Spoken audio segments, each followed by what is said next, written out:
Hello everyone, আসসালামু আলাইকুম। পাঠশালা YouTube channel থেকে তোমাদের সকলকে স্বাগতম। আজকে আমরা ষষ্ঠ শ্রেণীর আনন্দ পাঠ এই বিষয়টি নিয়ে আলোচনা করব। তো চলো তোমাদের সূচিপত্র দেখে আসা যাক, সূচিপত্রে কি কি আছে।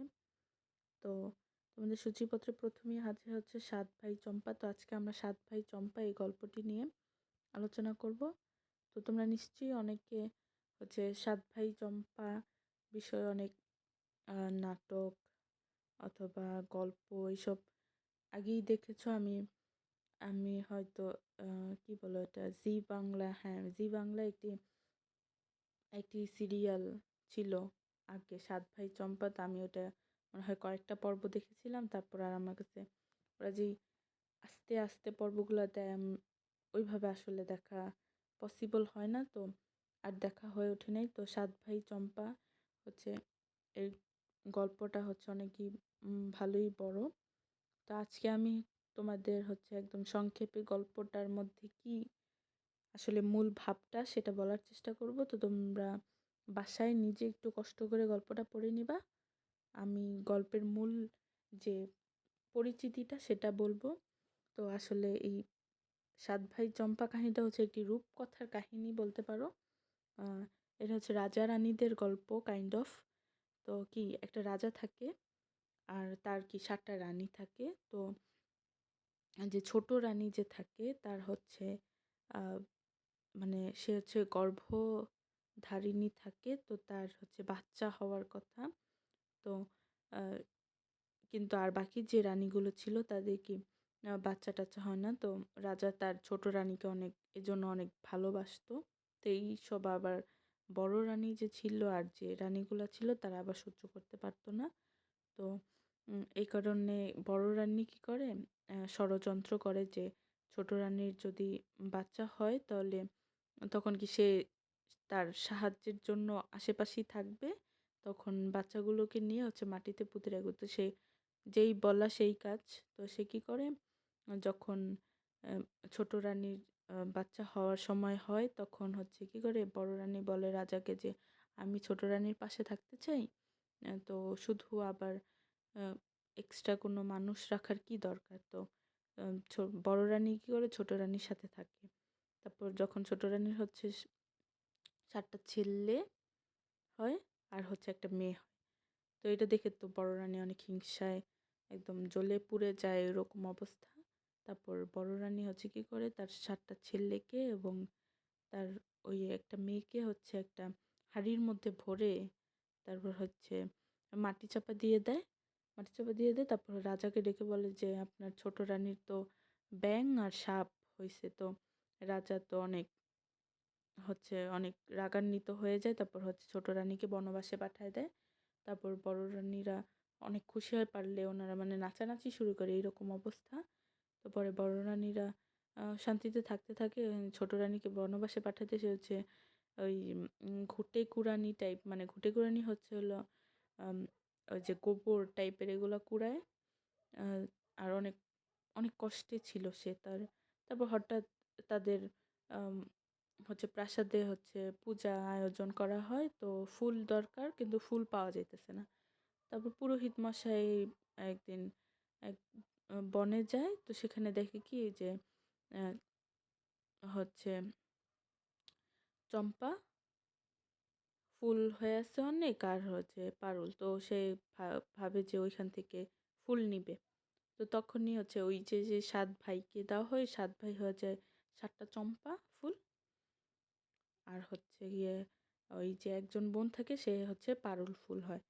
তো এই পুরোহিত সামনে আসে যখন, তখনই ছিঁড়ার চেষ্টা করে। তখনই পারুল তার বোন বলে তার ভাইদের যে 7 ভাই চম্পা জাগো জাগরে। তারপর সব জেগে ওঠে। তারপরে পুরোহিতকে বলে যে আপনি রাজামশাইকে ডেকে নিয়ে আসেন, তারপর আমি ফুল ছিঁড়তে দিব। তারপরে রাজামশাইকে ডেকে নিয়ে আসে। তারপর রাজামশাইকে আবার বলে যে আপনি আপনার 7 রানীকে ডেকে নিয়ে আসেন, তারপর ফুল দিব। তো তো রাজার রাজ্যে তো 6 রানী ছিল, আর ছোট রানীকে তো সে বনবাসী পাঠিয়ে দিছে। তো পরে রাজায় বলে যে ছোট রানী তো নাই। পরে ওই বনের পাশ দিয়ে হচ্ছে ছোট রানী যেতেছিল। তারপর ছোট রানীকে ডাকে, তাও 7 জন রানী হয়। তারপর হচ্ছে গিয়ে ছোট রানী আসার পরে তারপর হচ্ছে সব ঘটনা খোলাসা হয় যে বড় রানী হচ্ছে তার সন্তানদের হচ্ছে এভাবে পুঁতে রাখে, তারপর এরকম হয়। তারপরে যজ্ঞ আরও হিন্দুদের যে এগুলো আছে ওগুলোর মাধ্যমে হচ্ছে তারা আবার স্বাভাবিক অবস্থায় যায়। আর রাজা বড় রানীর উপর আর বাকি যে রানী আছে তাদের উপর অনেক ক্ষিপ্ত হয়। তারপর হচ্ছে ছোট রানীকে হচ্ছে সে রাজ্যে তুলে নেয় এবং আর বড় রানীদের হচ্ছে আবার তাদের বনবাসে পাঠায়। তো এই হচ্ছে মূল কাহিনী। তো এই কাহিনীর উপরই হচ্ছে এই এত বড় গল্পটা লেখা। তো চলো আমরা, কাহিনী তো হলো, তোমরা হচ্ছে বাকি রিডিংটা বাসায় একটু পড়ে নিবা একটু ভালোভাবে বোঝার জন্য। তো এখন আমরা চলো লেখক পরিচিতিও তোমরা একটু বাসায় পড়ে নিও। পাঠ পরিচিতি তো আমি বললামই তোমাদের। চলো আমরা শব্দার্থটা দেখি। তো শব্দার্থ ফার্স্টে কি বলছে? দেমাক। দেমাক অর্থ কি? অহংকার। যে আমরা বলি না যে তার অনেক দেমাক, দেমাকে মাটিতে পা পড়ে না, মানে কি অনেক অহংকার, অহংকার। তারপর হচ্ছে পাইক। পাইক কি? পেয়াদা বা রাজকর্মচারী, মানে রাজ্যে যারা কর্মচারী হিসেবে কাজ করে তারা কি? পাইক। তারপর আতুর। আতুর ঘর হচ্ছে শিশুর জন্ম হয় যে ঘরে। তারপর ঠাকুর। ঠাকুর বা পুরোহিত হচ্ছে ঠাকুর বা পুরোহিত যারা পূজা করে তাদের হচ্ছে পুরোহিত বলে। তারপর হচ্ছে আকুপাকু। আকুপাকু কি? ব্যাকুলতা প্রকাশ। তারপর রংভঙ্গি। রঙ্গভঙ্গি হচ্ছে রং ঢঙের ভঙ্গি। তারপর নথ। নথ হচ্ছে নাকে পরার এক ধরনের অলংকার। তারপর পাশগাদা হচ্ছে ছাইয়ের স্তূপ।